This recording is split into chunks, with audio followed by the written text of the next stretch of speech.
Welcome to the first Final Cut tutorial. You'll notice that I'm working with Final Cut Pro, but it is very similar to Final Cut Express. There's virtually nothing that I'm going to do in this tutorial that can't be done in Final Cut Express. The very first thing you should do once you've opened up Final Cut is be aware that you're working with multiple windows. And what you want to try and avoid doing is minimizing or closing any of these individual windows. This window here is called the browser. Over in the center you've got the viewer, you've got the canvas. Down below, probably the most important one is the timeline. Then over to the right you have two other windows. You've got your toolbar and your audio level meter. Now sometimes you might find that your windows get a little bit rearranged on you, and that can be a little bit awkward. So to get them back into the mode that is like the default mode for the windows, you go up to Window, you go to Arrange, and you go across to where it says Standard. Once you click that, it all falls back into place again.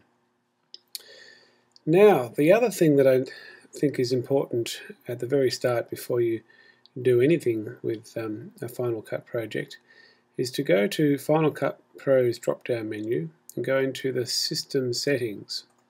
Once you're in here, take a note of where things are pointing, where the project is set to capture, to save all the capture files, for instance, and where it's going to be saving all the render files. And it's a good idea to actually put everything in the one folder so that when you've finished your project you can delete or archive that folder and you know that you've captured every different asset for this particular project. So this will make more sense to you as the tutorial goes on, but just for the moment I'm going to click on Set and we'll just choose a folder, or we'll create a folder which will be a brand new project folder. I'm going to build this on my external hard drive, and I'm going to create a new folder, and I'm going to call this one News Update, because I'm going to base this whole tutorial on creating a news show for a school. News Update, we'll call it News Update March 13. So that's the name of the folder. I'll click Create that, and once you've chosen a folder, and what's a good idea now is to actually create some folders inside that. We'll do that later. So right now we've chosen to save all our captured files. Every file that we capture with a camera will go into that folder. At least we know where it's all going to go. As you can imagine, these files are fairly large, so it's important to know where they are.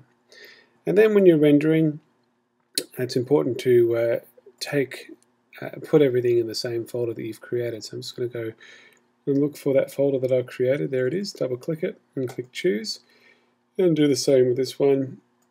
Find it again, double click it. Just notice that as I go into it, it's already created some folders for you. It created a capture scratch folder and some other audio render files and render files.